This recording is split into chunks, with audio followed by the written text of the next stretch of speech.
Bismillahirrahmanirrahim. Assalamualaikum warahmatullahi wabarakatuh. Oke pemirsa, alhamdulillahirrahmanirrahim, pada kesempatan kali ini kita masih diberikan kesempatan oleh Allah Subhanahu wa taala untuk mengadakan acara bincang-bincang bersama podcast Diki. Salawat serta salam semoga selalu tercurah limpahkan kepada habibana wa nabiyyana Muhammad sallallahu alaihi wasallam. Pemirsa di rumah, Abi, Umi, Ustaz dan Ustazah sekalian, masih seputar penerimaan santri baru 2021-2022, banyak sekali pertanyaan-pertanyaan yang mungkin belum secara eksplisit diberitakan oleh panitia. Mungkin pada kesempatan kali ini di depan saya sudah ada Ustazah Rafki selaku Ketua Penerimaan Santri Baru tahun 2021-2022. Selamat siang, Assalamualaikum Ustazah Rafki. Waalaikumsalam warahmatullahi wabarakatuh. Gimana kabarnya, sehat ya? Alhamdulillah sehat Ustaz. Alhamdulillah. Ya Ustazah, ini kita mendapatkan banyak sekali pertanyaan-pertanyaan dari orang tua santri ataupun calon orang tua santri yang alhamdulillah bisa datang pada kali ini Ustazah Rafki, yang diharapkan nantinya bisa menjawab pertanyaan-pertanyaan ini semua. Ustazah Rafki, mungkin bisa dijelaskan bagaimana sih tata cara pendaftaran online ya, karena sekarang pendaftarannya online. Bagaimana tata cara pendaftaran online PSB 2021-2022 kali ini? Oke, baik. Jadi seperti yang sudah kita semua ketahui, kita ada website psb.darulquran.sch.id. Jadi semua informasi terkait PSB lengkap ada di sana. Dan untuk melakukan pendaftaran sendiri, kita bisa langsung, atau di sana juga sudah ada sebetulnya semacam video dari YouTube untuk tata cara prosedur alur pendaftaran. Betul, ya. Jadi tutorialnya sudah dibuatkan oleh panitia lengkap dari awal sampai dengan nanti bisa mendapatkan informasi terkait dengan ujian online ini. Jadi nanti di sana, dan informasi yang harus kita ketahui pertama kali adalah untuk melakukan pendaftaran yaitu NISN. Jadi sebagai siswa pasti kita punya NISN. Nah, bisa dicek di rapor sekolahnya masing-masing, atau kalau memang tidak bisa dicek di raport, bisa juga dicek secara online di website Kementerian Pendidikan Nasional. Jadi di kemdikbud.go.id, di sana bisa dicek berapa sih NISN kita. Nah, setelah kita dapat informasi mengenai NISN, kita bisa melakukan pendaftaran di website tadi ya, psb.darulquran.sch.id itu dengan memasukkan NISN dan nomor handphone. Nanti ketika sudah terdaftar, kita bisa mengisi biodata, kemudian juga ada informasi tentang nominal yang harus dibayarkan untuk melakukan pendaftaran, seperti itu. Itu berarti tahapan registrasinya yang pertama adalah memasukkan NISN dan password ya tadi? Iya, passwordnya berupa nomor handphone. Nomor handphone, oke. Berarti untuk memasukkan NISN itu sebelumnya apakah ada tahap registrasi tersendiri atau langsung melakukan registrasi dengan NISN? Betul, registrasi ini menggunakan NISN, seperti itu. Oke. Tahapan selanjutnya setelah pendaftaran atau registrasi tersebut, apakah langsung diplotkan ujian ataukah seperti apa Ustazah? Iya, jadi nanti setelah kita melakukan pendaftaran, biasanya ada konfirmasi melalui WhatsApp. Jadi nomor handphone yang dimasukkan adalah nomor handphone yang menggunakan atau yang digunakan untuk WhatsApp, seperti itu. Jadi nanti ada informasi, kemudian di sana juga nanti ada pilihan untuk melakukan pendaftaran apakah melalui Bank BNI atau melalui Indomaret, seperti itu. Kemudian ketika sudah melakukan pendaftaran dan berhasil pembayarannya, itu kita bisa mulai mengisi biodata lagi. Jadi biodata di sini ada seperti nama orang tua, nama kitanya sebagai peserta, kemudian orang tua, kemudian ada juga sekolah asal, dan kalau akan menuju ke SMPIT atau SMAIT, seperti itu. Jadi nomor yang didaftarkan itu secara otomatis nanti dari panitia share informasi-informasi terbaru seputar jadi informasi-informasi PSB. terbaru seputar PSB akan masuk melalui WhatsApp, seperti itu. Ini kan Zah, kalau dilihat dari pendaftar tahun ini sudah lumayan cukup banyak ya. Betul. Nah, itu apakah ada kuota peserta per gelombang atau seperti apa Zah? Iya, jadi karena sekarang ujiannya dilakukan setiap bulan, jadi setiap bulan ini akan ada ujian bertahap. Nah, target kita, jadi setiap gelombang ini adalah sekitar 430 peserta. 430 peserta per gelombang? Betul. Oke. Berarti total peserta itu mengikuti, gelombang yang akan menjadi ujian PSB ini mengikuti dari total peserta pendaftar. Iya, jadi kalau untuk target capaian kita pendaftaran secara keseluruhan ini adalah 3.000 peserta. 3.000 itu Betul. target pendaftarnya. Target pendaftar keseluruhan baik SMPIT maupun SMIT itu adalah 3.000 peserta. Dari 3.000 ini kemudian akan dibagi menjadi beberapa gelombang. Jadi ada 7 gelombang dan setiap gelombangnya tadi ada 430 peserta. Oke. Itu kan tadi berbicara tentang teknis pendaftaran. Mungkin kita ke tahap selanjutnya. Apa saja sih kriteria yang menjadi standar ujian tes di DKI ini? Ya, untuk kriteria sendiri, jadi tahapannya ada 3, Ustadz. 3 ujian ini, yang pertama adalah ujian akademik, kemudian yang kedua adalah ujian Al-Quran, dan yang ketiga adalah ujian wawancara. Untuk calon peserta dalam artian santrinya, itu yang diperlukan adalah ujian wawancara dan ujian akademik dan ujian Al-Quran. Untuk ujian wawancara ini dikhususkan bagi orang tuanya, seperti itu. Santri diuji wawancara juga atau tidak? Tidak, jadi kalau untuk ujian kali ini yang membedakan dengan ujian-ujian sebelumnya adalah tidak ada wawancara untuk santri, jadi hanya orang tuanya saja. Oke, berarti yang diwawancara hanya orang tuanya. Santri hanya diuji akademik dan Al-Quran. Dan Al-Qurannya Ya. saja, oke. Oke, Ustazah, barusan kan dipaparkan bahwa ujian di PSB ini ada ujian akademis, kemudian Al-Quran dan wawancara. Itu detail-detail ujiannya seperti apa, Zah? Iya, jadi untuk ujian akademik ini beda antara SMP dengan SMA, Ustadz. Jadi kalau SMP ini full hanya mengerjakan soal secara tertulis. Kalau SMA itu ada 2 tahapan. Jadi ada psikotes, ada ujian tertulisnya. Nah, untuk materi pelajarannya pun beda. Untuk SMP sendiri terdiri dari 100 soal secara keseluruhan. 100 soal ini dibagi menjadi 3 mata pelajaran. Yang pertama adalah matematika, 30 butir soal. Kemudian IPA, 30 butir soal. Dan bahasa Inggris 40 butir Matematika, soal. IPA, dan bahasa Inggris. Betul. Itu untuk SMP ya? Iya. Nah, untuk SMA-nya tadi psikotesnya. Psikotes itu untuk apa sih fungsinya psikotes ini? Jadi psikotes ini sebagai penguat untuk peserta ini ketika di SMA nanti atau kelas 10 nanti akan ditempatkan di IPA atau IPS.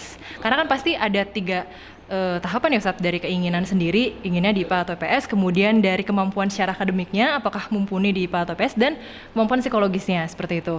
Jadi setelah inginnya di IPA nih, dibuktikan dengan hasil ujian akademiknya apakah mampu di IPA atau di IPS gitu. Nah, ujian akademiknya sendiri itu terdiri dari 4 mata pelajaran untuk yang SMA. Jadi 95 butir soal itu terbagi menjadi 4, yaitu matematika 25 soal, kemudian IPA 25 soal, IPS 25 soal, dan sisanya adalah bahasa Arab.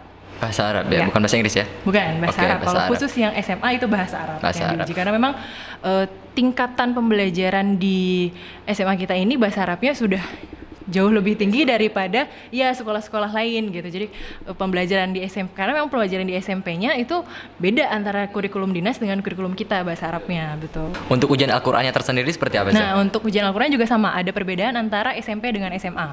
Kalau SMP hanya ujian dari segi bacaan saja, jadi hanya dites bacaannya apakah sudah sesuai dengan standar bacaan Al-Quran yang sebetulnya atau belum. Nah, kemudian kalau yang SMA itu ujiannya adalah tahfiz, Ustaz. Menghafal? Iya, jadi ujian menghafal, dan standarnya untuk kita sebisa mungkin ketika ingin mendaftarkan di SMIT Darul Quran itu sudah mencapai target 10 juz hafalan. Itu ketika akan mendaftar? Iya, jadi ketika akan mendaftar diutamakan ya memang sudah memiliki hafalan seperti itu. Oke.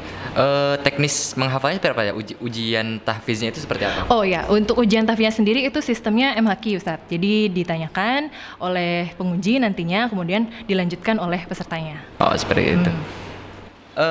Setelah dilakukan ujian pendaftaran atau PSB ini, kemudian yang diterima itu berapa sih, Sah? Untuk penerimaannya, jadi setiap gelombang itu tadi ada 430 ya Ustadz kuota pendaftarannya. Nah, untuk kuota yang diterimanya itu target kita adalah sekitar 1:3 dari jumlah pendaftar. Tapi 1/3-nya? Iya, 1:3, tapi tetap dilihat dari capaian nilainya. Jadi kalau memang ternyata nilainya tidak mencukupi angka atau target yang kita inginkan, ya berarti bisa di bawah itu. Ada KKM-nya berarti? Betul. Tapi kalau memang ternyata justru dari awal sudah mencapai kualitas yang baik-baik nih, ya berarti bisa lebih dari itu, seperti itu. Jadi, tapi targetnya sekitar 1:3. Kemudian kuota yang diterima untuk SMP dan SMA itu sendiri berapa?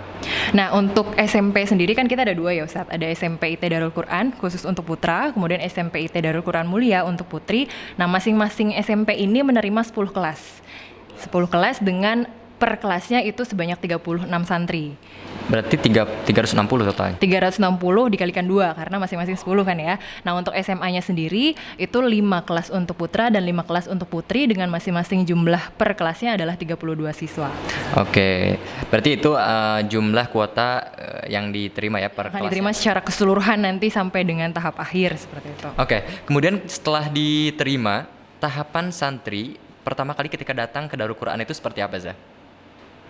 Ketika pertama kali datang, jadi nanti ketika sudah diterima nih Ustaz. Iya, setelah diterima, nanti apakah langsung saja masuk ke deki atau ada tahap-tahap tertentu? Jadi seperti ini Ustaz, ketika kita sudah melakukan, kan yang paling pertama pasti pendaftaran ya.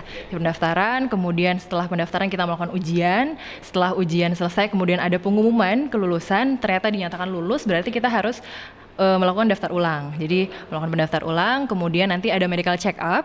Daftar ulang dan medical check up berarti ya? Iya, jadi setelah daftar ulang ada medical check up dan kemudian nanti akan diinfokan untuk pengambilan buku paket atau buku acuan yang akan digunakan selama belajar nanti baik di kelas 7 maupun kelas 10. Kemudian ada juga pengambilan seragam dan setelah itu nanti akan ada seminar parenting khusus untuk orang tuanya.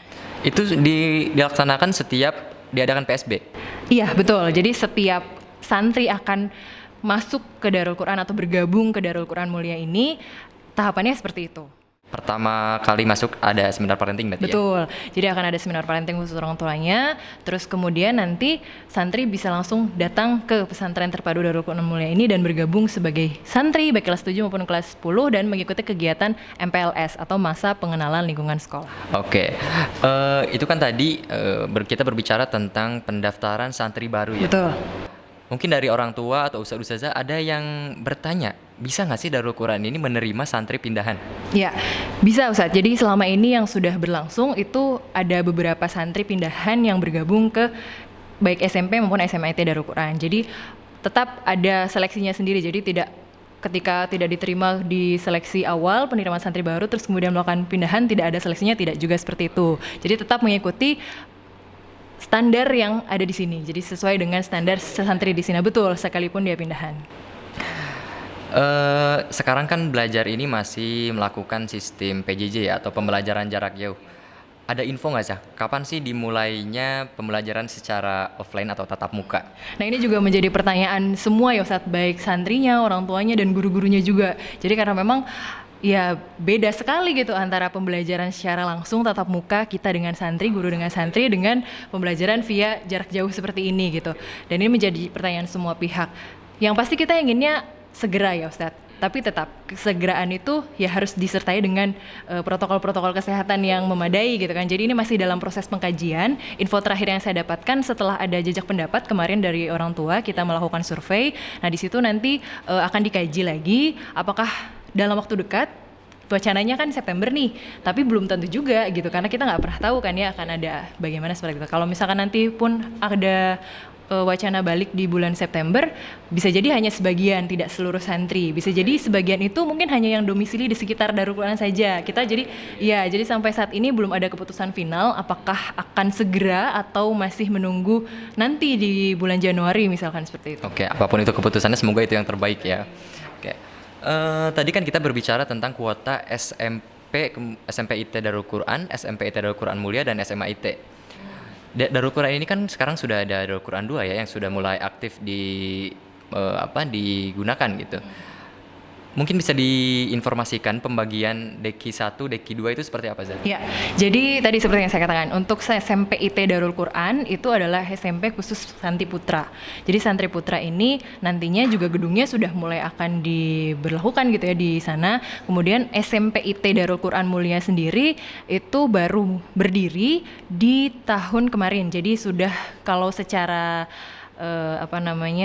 kedinasan begitu ya, itu sudah berdiri sejak tahun kemarin 2019-2020. Jadi sekarang ini nanti secara penempatan pun ya akan terpisah gitu dengan SMA-nya. Jadi kelas 7, kelas 8, kelas 9 ya posisinya nanti di Deki 2 bahasanya seperti itu. Oke, SMP di Deki 2 berarti ya.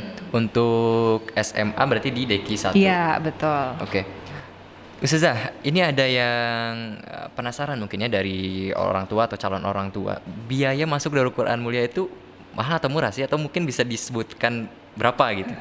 Untuk setelah diterima nih ya Ustaz, artinya. Oke, jadi setelah diterima itu kalau dari yang sudah selama ini berlangsung, jadi 1 semester itu Darul Quran Mulia itu termasuk pesantren terpadu, karena kan kita memang terpadu ya Ustadz. Tapi dengan biaya yang sangat terjangkau gitu Ustadz.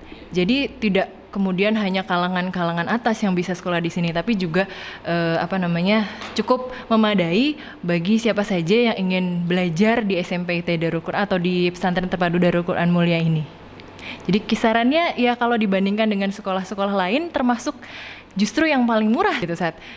Kalau dibandingkan pesantren terpadu maksudnya dengan level yang sama kualitas dengan, yang sama ya, betul. Bisa dibilang harganya di bawah ya. Harganya di bawah. Jadi kita memang selalu mengupayakan pendidikan dengan kualitas terbaik tapi dengan harga yang paling rendah begitu. Ini bisa jadi solusi juga ya bagi orang tua yang ingin menyekolahkan anaknya dengan sistem terpadu tetapi dengan harga yang tidak terlalu tinggi juga mungkin ya. Oke pemirsa, mungkin itu tadi pemaparan dari Ketua Penerimaan Santri Baru tahun pelajaran 2021-2022. Kami yakin bahwa mungkin ada pertanyaan-pertanyaan yang belum dilontarkan. Nanti mungkin teman-teman atau ustazah, Abi dan Umi sekalian bisa mencantumkan pertanyaan-pertanyaan yang belum diajukan ke Ketua PSB ini ditulis di kolom komentar sehingga panitia nanti bisa membantu untuk mengajukannya kepada Ketua PSB. Mungkin sekian dulu dari saya. Terima kasih Ustazah Rafki atas waktunya siang ini. Kurang lebihnya mohon maaf. Assalamualaikum warahmatullahi wabarakatuh.